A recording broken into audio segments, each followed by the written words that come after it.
Good morning students. Electrochemistry जो chapter हम लोग पढ़ रहे थे वो चैप्टर कंप्लीट हो चुका है। अभी कुछ क्वेश्चंस उसका और बता रहे हैं ताकि चैप्टर पे पकड़ आपका और बढ़े। एनसीईआरटी का क्वेश्चन नंबर 8 है, 3.8। बहुत इंपॉर्टेंट सवाल है, 1 नंबर में आता है। सजेस्ट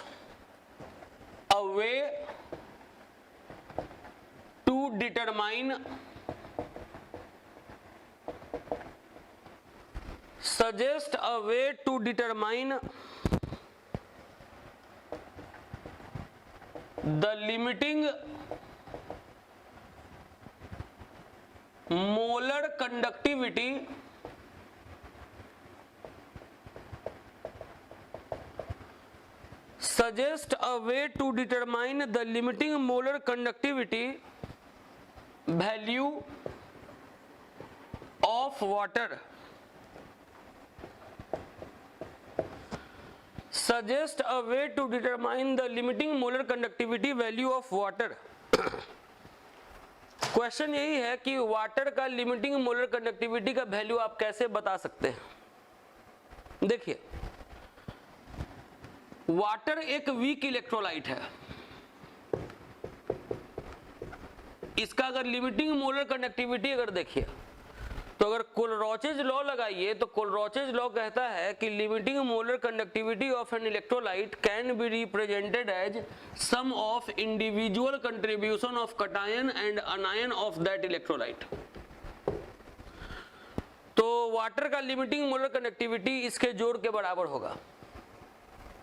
लेकिन इसका वैल्यू अगर आपको नहीं पता हो, क्योंकि ये तो वीक इलेक्ट्रोलाइट है, तो कहता है कि आप ये भी पढ़े हैं कोलरॉचेज लॉ में कि किसी वीक इलेक्ट्रोलाइट का आप लिमिटिंग मोलर कंडक्टिविटी का वैल्यू तब निकाल सकते हैं जब आपको स्ट्रॉन्ग इलेक्ट्रोलाइट का लिमिटिंग मोलर कंडक्टिविटी का वैल्यू पता हो।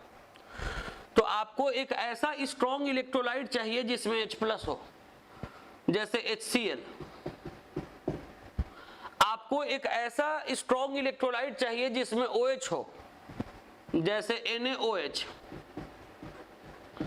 अब आप देखिए, यहां से H+ मिल रहा है, यहां से OH- मिल रहा है, जो कि दोनों आपस में प्लस किया हुआ है। लेकिन इसमें एक्स्ट्रा आयन है Cl और एक्स्ट्रा आयन है Na। तो एक स्ट्रॉन्ग इलेक्ट्रोलाइट जिसमें कि Na और Cl दोनों हो, उसको इसमें से सबट्रैक्ट कर लेंगे। अब अगर इसको ऑपरेट करेंगे तो यही मिल जाएगा।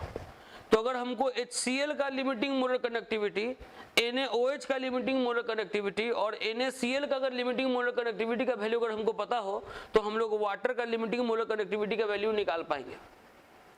यहां बस आपको यही करके दिखाना होता है। ये 1 मार्क्स में आता है कि एक तरीका बताइए कि जिससे कि वाटर का लिमिटिंग मोलर कंडक्टिविटी का वैल्यू पता चले। तो वाटर एक वीक इलेक्ट्रोलाइट है, इसका लिमिटिंग मोलर कंडक्टिविटी का वैल्यू हम लोग कब पता करेंगे? जब हमको स्ट्रॉन्ग इलेक्ट्रोलाइट का लिमिटिंग मोलर कंडक्टिविटी का वैल्यू पता हो। तो H+ HCl में है, OH- NaOH में है। अब इसमें जो एक्स्ट्रा आयन आया है NaCl, तो वो NaCl को निकाल देंगे। इस तरीके से वाटर का लिमिटिंग मोलर कंडक्टिविटी का वैल्यू पता चलेगा। अब देखिए, अगला क्वेश्चन बताने जा रहे हैं। ये सब क्वेश्चन है कि एक दफा अगर आप बनाए हुए रहिएगा, उसके बाद अगर एग्जाम में आएगा तो आपको थोड़ा भी दिक्कत नहीं होगा। और अगर आप मान लीजिए बनाए हुए नहीं है, एकाएक अगर पूछ दिया तो फिर गड़बड़ी हो सकता है एग्जाम में। क्वेश्चन नंबर 9 है,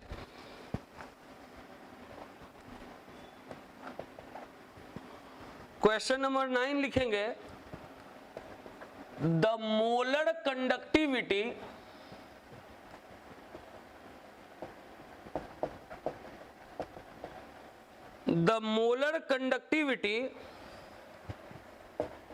of 0.025 methanoic acid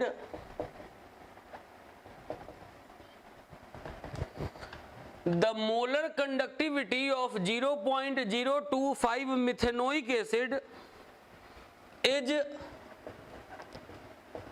46.1 Simon centimeter square per mole। calculate its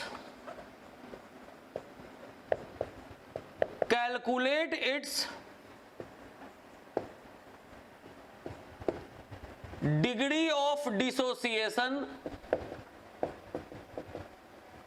calculate its degree of dissociation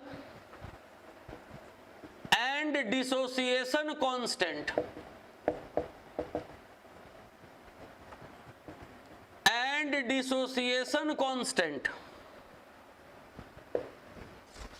इसी क्वेश्चन में आगे लिखना है कि given limiting molar conductivity of H plus ion is equals to 349.6 Simon centimeter square per mole and limiting molar conductivity of formate ion is equals to 54.6 Simon centimeter square per mole।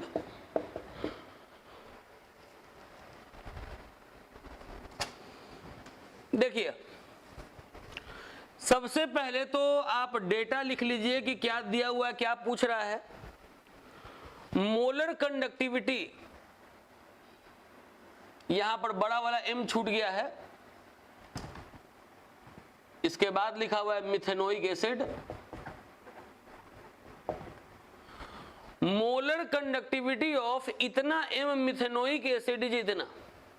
सबसे पहले methanoic acid का आपको concentration दिया हुआ है, बड़ा वाला m कहने का मतलब होता है कंसंट्रेशन, 0.025 m, ये कंसंट्रेशन दिया हुआ है। और इतना कंसंट्रेशन वाले इस एसिड का मोलर कंडक्टिविटी का वैल्यू इतना है। मोलर कंडक्टिविटी को बड़े वाले लैम्डा से लिखते हैं, ये दिया हुआ है 46.1 साइमन सेंटीमीटर स्क्वायर पर मोल। आपसे पूछ रहा है calculate its degree of dissociation, alpha पूछ रहा है, एंड डिसोसिएशन कांस्टेंट Ka पूछ रहा है। उसके बाद आपको इन दो आयन का लिमिटिंग मोलर कंडक्टिविटी का वैल्यू आपको दे रखा है। सबसे पहले आप ये दिमाग में रखिए कि अगर आपको अल्फा अगर निकालना है तो अल्फा का वैल्यू होता है molar conductivity by limiting molar conductivity.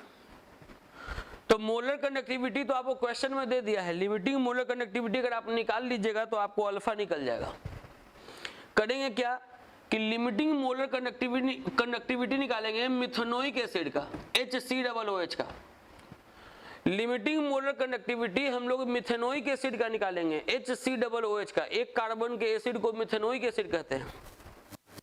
अब हम लोग कोलरॉचेज लॉ से ये जानते हैं कि limiting molar conductivity of an electrolyte can be represented as sum of individual contribution of cation and anion of that electrolyte. मतलब इन दोनों आयन के लिमिटिंग मोलर कंडक्टिविटी के वैल्यू को अगर जोड़ेंगे तो इस इलेक्ट्रोलाइट का लिमिटिंग मोलर कंडक्टिविटी का वैल्यू हमको पता चल जाएगा। H प्लस का वैल्यू हमको दिया हुआ है 349.6 और इसका वैल्यू दिया हुआ है 54.6 साइमन सेंटीमीटर स्क्वायर पर मोल।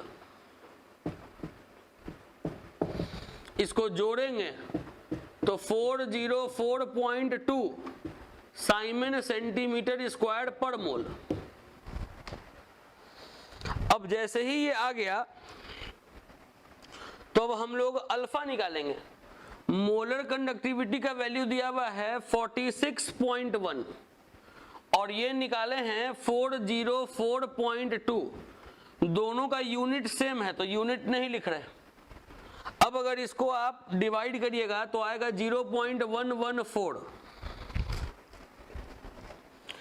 ऐसे हम लोग अल्फा कैलकुलेट करेंगे, डिग्री ऑफ डिसोसिएशन। अब हमको निकालना है डिसोसिएशन कांस्टेंट Ka। इसका फॉर्मूला होता है C alpha square by 1 minus alpha. C है 0.025, अल्फा है 0.114, तो ये हो गया alpha square by 1 minus alpha. अब इसको ऑपरेट करेंगे तो जो भी आएगा वैल्यू वो Ka का वैल्यू आ जाएगा। तो तो ये क्वेश्चन नंबर 3.9 था। बात हम लोग ऐसे पहले भी ये पढ़ चुके हैं कि अल्फा निकालने का फॉर्मूला होता है molar conductivity by limiting molar conductivity, लेकिन इसको क्वेश्चन के मदद से देख लिए कि क्वेश्चन किस तरीके से पूछेगा। क्वेश्चन में आपको मोलर कंडक्टिविटी का वैल्यू दे दिया है और लिमिटिंग मोलर कंडक्टिविटी का वैल्यू हम लोग निकाल लेंगे आयन के लिमिटिंग मोलर कंडक्टिविटी के मदद से। जैसे ही ये वैल्यू निकल गया तो इन दोनों के रेशियो से अल्फा निकाल लेंगे और अल्फा के वैल्यू को पुट करके फिर के निकाल लेंगे। अब आपको अगला क्वेश्चन दिखाने जा रहे हैं, क्वेश्चन नंबर 10। ये सारे क्वेश्चंस को आप अच्छे से बनाएंगे घर पे, दिमाग में रखेंगे कि वीडियो लेक्चर का एक बेनिफिट भी है कि आप इसको बार बार रिवाइज कर सकते हैं।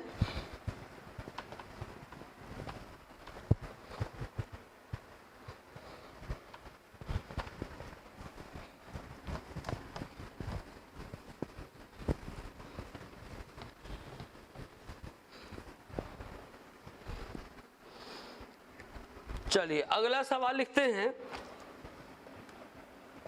NCERT का 3.10,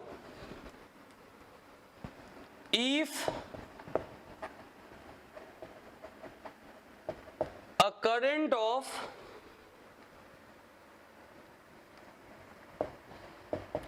0.5 ampere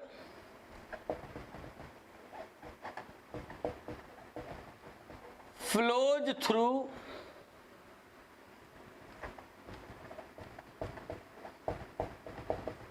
a metallic wire, if a current of 0.5 ampere flows through a metallic wire for 2 hours, then how many electrons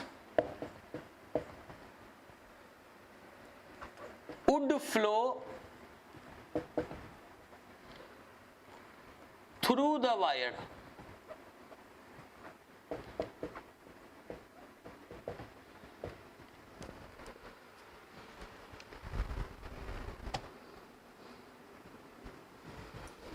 देखिए क्वेश्चन है कि अगर 0.5 एम्पेयर वाला करंट, मतलब आपको करंट का वैल्यू दे दिया है 0.5 एम्पेयर, इतना एम्पेयर वाला करंट किसी वायर से 2 घंटे तक फ्लो किया, 2 घंटे तक पास किया।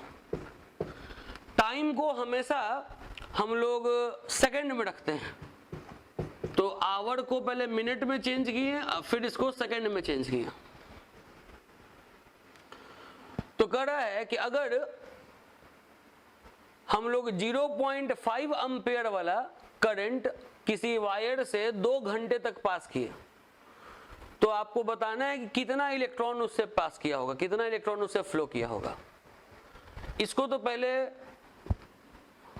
गुना कर लेंगे तो आएगा 7200 सेकंड। I और T अगर पता है तो Q निकाल लेंगे, Q बराबर I इंटू टी। I है 0.5 एम्पेयर और टाइम है 7200 सेकंड, गुना करेंगे तो 3600, चार्ज का यूनिट कूलम। अब देखिए I और T के मदद से ये Q निकाल लिए कि इतना कूलम चार्ज टोटल पास हुआ है। अब आपसे पूछ रहा है कि कितना इलेक्ट्रॉन पास हुआ या कितना इलेक्ट्रॉन फ्लो किया। तो आपको ये बात बताया गया है कि 96500 कूलम, ये जो इतना कूलम चार्ज है ये 1 मोल इलेक्ट्रॉन का चार्ज है। मतलब इतना कूलम का मतलब होता है 6.022 इंटू 10⁻23 इलेक्ट्रॉन्स। इतना इलेक्ट्रॉन अगर फ्लो करेगा तो समझिए कि इतना कूलम चार्ज फ्लो किया। मतलब इतना कूलम चार्ज का मतलब है इतना इलेक्ट्रॉन्स। बता चुके हैं कि 1 मोल इलेक्ट्रॉन के, ये 1 मोल इलेक्ट्रॉन के चार्ज को ही हम लोग 1 फराडे कहते हैं। तो 1 कूलम का मतलब है यूनिटरी मेथड से 6.022 इंटू 10 का पावर 23 डिवाइडेड बाई 96500 इलेक्ट्रॉन्स। लेकिन कूलम कितना है हम लोग ये निकाल चुके हैं, कूलम है 3600 कूलम। तो अब आप इसको आसानी से बना सकते हैं कि एक कूलम का मतलब इतना इलेक्ट्रॉन, तो 3600 कूलम मतलब, तो इसको 3600 से गुना करेंगे। 6.022 इंटू 10 का पावर 23 इंटू 3600 डिवाइडेड बाई 96500। अब अगर आप इसको फाइनल सॉल्व करिएगा तो आएगा 6.24 इंटू 10 का पावर 20 इलेक्ट्रॉन्स।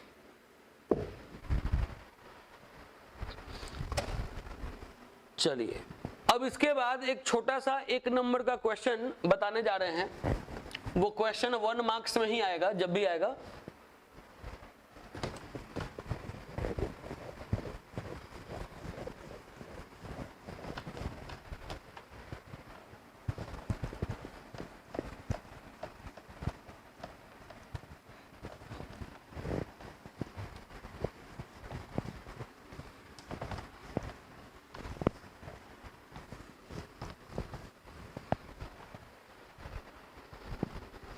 क्वेश्चन नंबर 11 है,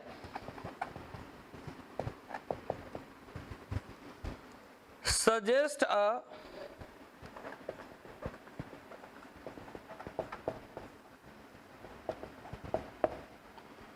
list of metals,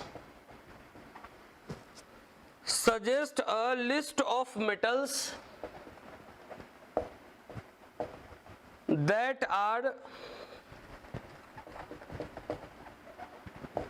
extracted electrolytically. Suggest a list of metals that are extracted electrolytically. मतलब मेटल को तो ऐसे एक्सट्रैक्ट करते ही हैं हम लोग उसके ओर से, लेकिन कुछ ऐसे मेटल्स का आपको नाम बताना है जिसका ओर एक इलेक्ट्रोलाइट हो। तो दिमाग में रखेंगे कि जो हाईली रिएक्टिव मेटल होता है, जैसे सोडियम, जैसे पोटेशियम, जैसे मैग्नीशियम, जैसे कैल्शियम, जैसे एल्यूमिनियम, तो ये सब का जो ओर है जनरली एक इलेक्ट्रोलाइट होता है। तो कोई भी अगर सवाल पूछ दे कि आपको कुछ ऐसे मेटल्स का एग्जाम्पल बताना है या नाम बताना है जिसका हम लोग एक्सट्रैक्शन करेंगे इलेक्ट्रोलाइटिकली, तो ये सब वो मेटल्स हुआ जिसका हम लोग एक्सट्रैक्शन करते हैं इलेक्ट्रोलाइटिकली।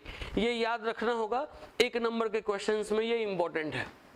फिर एक सवाल लिखेंगे छोटा सा, consider the reaction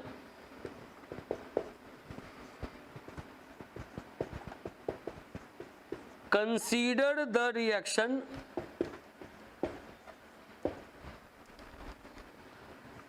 Cr2O7 minus 2 plus 14H plus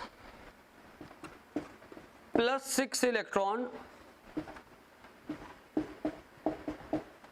2Cr plus 3 plus 7H2O.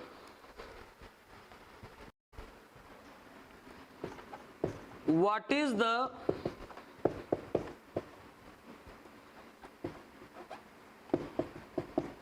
is the quantity of electricity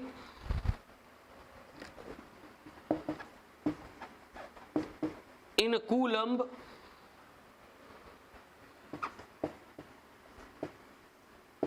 needed to reduce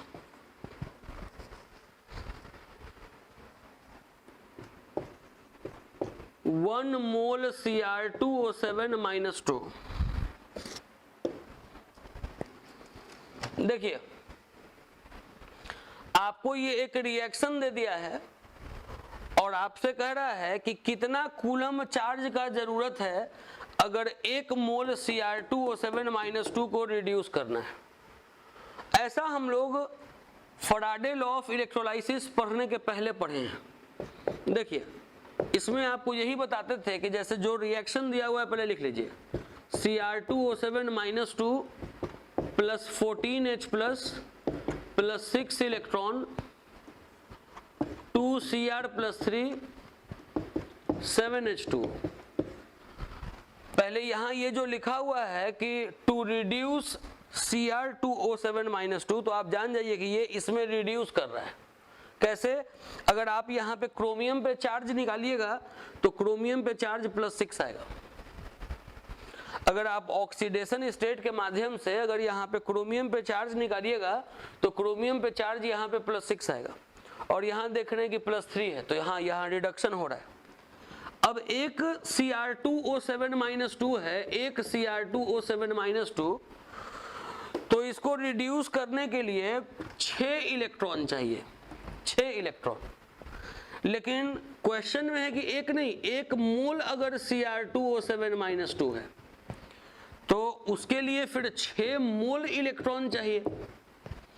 6 mole electron कहने का मतलब हुआ कि 6 फैराडे चार्ज चाहिए, क्योंकि 1 मोल इलेक्ट्रॉन का मतलब हुआ 1 फैराडे, तो 6 मोल इलेक्ट्रॉन का मतलब हुआ 6 फैराडे। लेकिन आपसे कूलम पूछ रहा है, तो 1 फैराडे का मतलब होता है 96500 कूलम। तो 6 फैराडे है तो 6 को इतना से गुना कर देंगे और जो आएगा वही कूलम में आपका आंसर हो जाएगा। कि 1 मोल अगर Cr2O7 - 2 है, उसको अगर रिड्यूस करना है तो इतना कूलम चार्ज का आवश्यकता है। तो पहले इतना नोट कर लीजिए, उसके बाद फिर आगे बताते हैं। अब हम लोग NCERT का क्वेश्चन नंबर 3.14 देखने जा रहे हैं। क्वेश्चन है, सजेस्ट 2 मटेरियल्स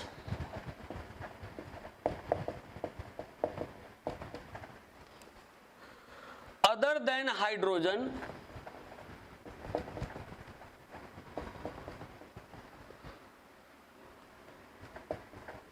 that can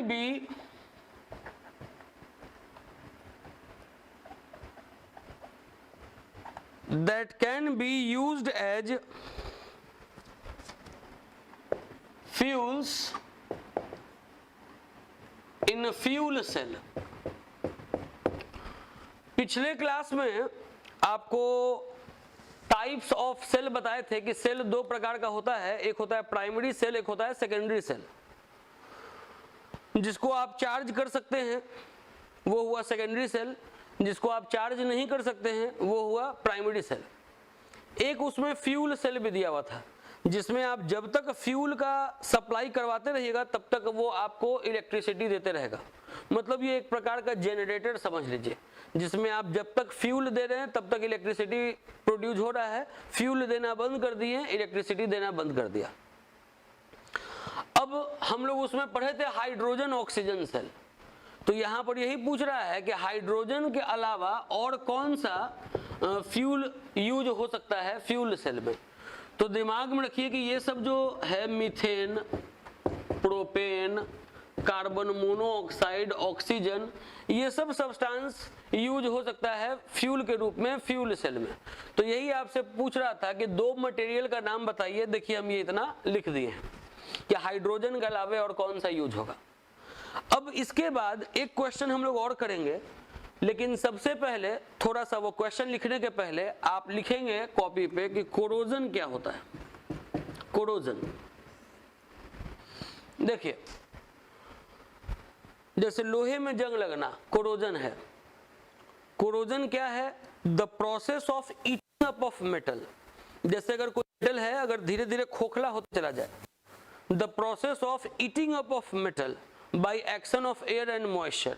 अगर एयर और मॉइस्चर के कारण अगर कोई मेटल खोखला होते चला जाए, खा लिया जाए, मतलब खत्म हो जाए, तो ये प्रोसेस कोरोजन कहलाता है। लिखेंगे the process of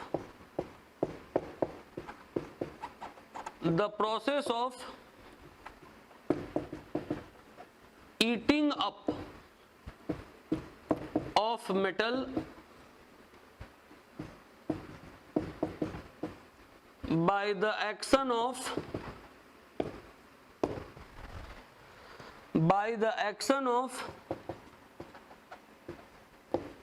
air and moisture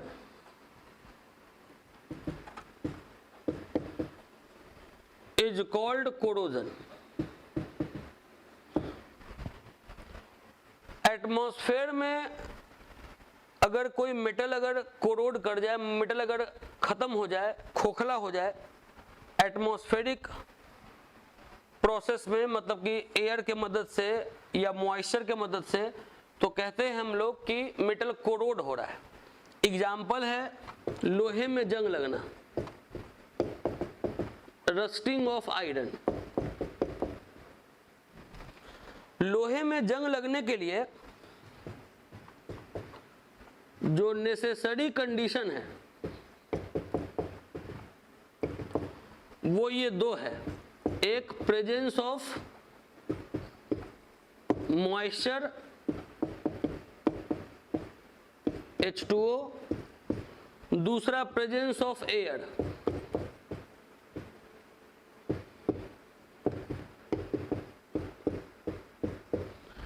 air और मॉइस्चर के मदद से लोहे में जंग लगता है, ये हम लोग 9th-10th में ही पढ़े हैं। लेकिन यहां आपको क्या पढ़ना है, कोरोजन में मेन बात आपको क्या पढ़ना है, एक सवाल आता है कोरोजन से रिलेटेड, वो क्वेश्चन आपको पहले लिखने जा रहे हैं। NCERT का क्वेश्चन नंबर 15 है और वो बेहद इंपॉर्टेंट सवाल है।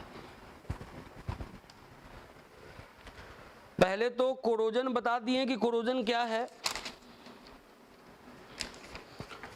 कोरोजन पहले बता दिए कोरोजन क्या है कि process of eating up of metal by the action of air and moisture.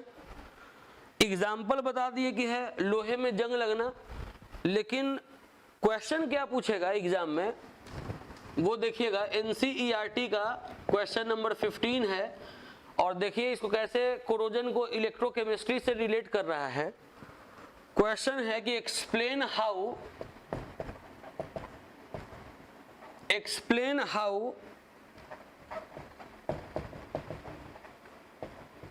Rusting of iron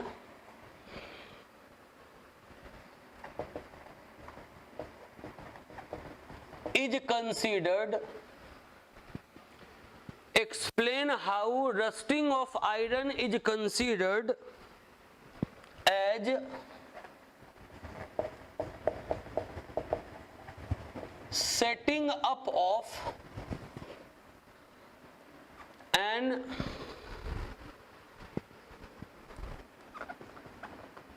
electrochemical cell.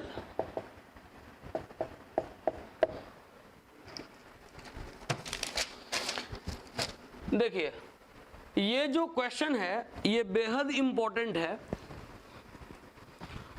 Corrosion में यही क्वेश्चन आएगा एग्जाम में कोरोजन से कि अगर लोहे में जंग लगता है तो लोहे में जंग लगने को हम लोग कैसे समझ सकते हैं कि एक इलेक्ट्रोकेमिकल सेल का सेटअप हो रहा है। लोहे में जंग लग रहा है तो लोहे में जंग लगने को हम लोग ये कैसे समझ सकते हैं कि वहां पे लोहे में इलेक्ट्रोकेमिकल सेल का सेटअप हो रहा है, मतलब वहां पे कैथोड बन रहा है, वहां पे एनोड बन रहा है लोहे में जंग लगने को। तो इसी को आपको समझाना है। तो सबसे पहले यहाँ पे कुछ रिएक्शंस लिखना होता है। जैसे अगर मॉइस्चर है, अब मॉइस्चर अगर एटमॉस्फेयर के अगर CO2 से मिला तो ये बनेगा कार्बोनिक एसिड। इसीलिए मॉइस्चर का होना जरूरी है। बिना मॉइस्चर के प्रेजेंस में जंग नहीं लगता है। मॉइस्चर का रोल क्या है कि वो एटमॉस्फेयर के CO2 से मिलके कार्बोनिक एसिड बने। कार्बोनिक एसिड H+ रिलीज करता है। ये मॉइस्चर का रोल हो गया। अब देखिए ये H+ के प्रेजेंस में जो आयरन है, H+ के प्रेजेंस में ये जो आयरन है वो Fe+2 बनता है। तो दिमाग में रखिए कि Fe जब Fe+2 बन रहा है तो इलेक्ट्रॉन लॉस करेगा इस प्रोसेस में 2, लेकिन यहाँ 2Fe है तो इलेक्ट्रॉन लॉस होगा 4। ये रिएक्शन लिखना है और ये दिमाग में रखना है कि जहां पर भी ये काम हो रहा है वो H प्लस के प्रेजेंस में हो रहा है, और जहां पे भी ये काम हो रहा है तो दिस रिएक्शन या this spot is considered as anode. ये जिस स्पॉट पे आयरन Fe+2 बन रहा है उस स्पॉट को हम लोग एनोड कह सकते हैं। क्यों कह सकते हैं? क्योंकि यहाँ Fe अकेले है तो चार्ज 0 है, यहाँ Fe पर चार्ज +2 है, चार्ज बढ़ रहा है, चार्ज के बढ़ने को ऑक्सीडेशन कहते हैं, या कहिए कि इलेक्ट्रॉन के लॉस होने को भी ऑक्सीडेशन कहते हैं। तो जिस स्पॉट पे ऑक्सीडेशन होगा वो स्पॉट एनोड कहा जाएगा। सबसे पहले हम आपको ये बताएं कि जो मॉइस्चर है, सुन लीजिए, जो मॉइस्चर है वो एटमॉस्फेयर के CO2 के साथ कंबाइन करके H2CO3 बन रहा है। ये H2CO3 इस प्रकार से डिसोसिएट होगा और इस H+ के प्रेजेंस में जो Fe है वो Fe+2 बनाएगा, इलेक्ट्रॉन लॉस करेगा। जिस स्पॉट पे ये काम होगा वो स्पॉट एनोड कहा जाएगा। तो क्या कर रहे हैं कि ये रिएक्शन लिखने के बाद ये जरूर लिख दीजिएगा कि in the presence of H+, in the presence of H+ के प्रेजेंस में ये जो Fe है वो Fe+2 बन रहा है, और जिस स्पॉट पे ये बन रहा है वो स्पॉट एनोड कहा जाएगा।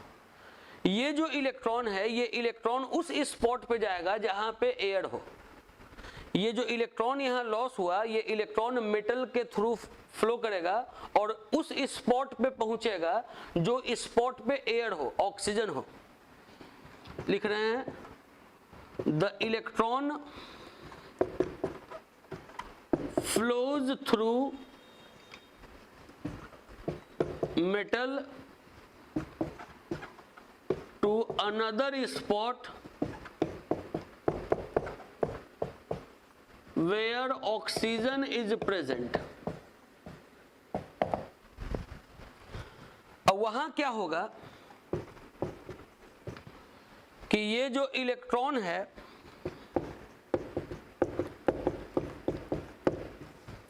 वो ये ऑक्सीजन गेन करेगा और उसके बाद ये बन जाएगा H2O। अब आप यहां पर देखिए कि ये गेन ऑफ इलेक्ट्रॉन हो रहा है, तो गेन ऑफ इलेक्ट्रॉन कहने का मतलब हो गया कि रिडक्शन। तो लिख सकते हैं कि this spot is considered as cathode. एक स्पॉट हो गया एनोड, एक स्पॉट हो गया कैथोड, तो एनोड भी बन गया कैथोड भी बन गया। अब अगर दोनों को अगर मिला दें तो सेल रिएक्शन बन जाएगा। सेल रिएक्शन में क्या होगा कि ये इलेक्ट्रॉन कैंसिल, इधर वाला इधर नोट करेंगे, इधर वाला इधर नोट करेंगे, तो 2Fe plus O2 plus H plus बन रहा है 2Fe प्लस 2 प्लस 2H2। ये हो गया रस्टिंग ऑफ आयरन। और रस्टिंग ऑफ आयरन एक प्रकार से इलेक्ट्रोकेमिकल सेल का सेटअप रिप्रेजेंट कर रहा है। दिमाग में रखेंगे कि ये कुछ रिएक्शंस दिमाग में आपको रखना होगा। सबसे पहले कि जो वाटर है एटमॉस्फेयर के CO2 के साथ मिलके कार्बोनिक एसिड बनाता है जो कि H+ को इस तरीके से रिलीज करता है। ये H+ के प्रेजेंस में आयरन Fe+2 बनता है। तो जिस स्पॉट पे ये काम होगा, ऑक्सीडेशन वाला काम जिस स्पॉट पे होगा उस स्पॉट को हम लोग एनोड कहेंगे। ऑक्सीडेशन हो रहा है। ये जो लॉस किया हुआ इलेक्ट्रॉन है वो मेटल के थ्रू फ्लो करेगा और उस स्पॉट पे पहुंचेगा जहां पे कि एयर है। एयर इसको गेन करके H2O बनाएगा। तो जहां गेन ऑफ इलेक्ट्रॉन हो रहा है वो आपका रिडक्शन हो जा रहा है। तो ये आपका रिडक्शन हो गया। ऐसे भी देख सकते हैं कि यहाँ ऑक्सीजन पे चार्ज 0 है, यहाँ ऑक्सीजन पे चार्ज -2 है, तो चार्ज घट रहा है, ऑक्सीजन का चार्ज घट रहा है तो रिडक्शन हो गया। इलेक्ट्रॉन का गेन हो रहा है, रिडक्शन हो गया। अब इन दोनों को जोड़ दिए तो आपका सेल रिएक्शन आ गया। तो हाँ, इलेक्ट्रोकेमिकल सेल का सेटअप हुआ रस्टिंग ऑफ आयरन के दरमियान। अब ये चैप्टर हम लोग का कंप्लीट हो चुका है और और अब अगले क्लास में हम लोग न्यू चैप्टर स्टार्ट करने जा रहे हैं। ठीक है, तो आज के लिए इतना ही, इनफ फॉर द डे।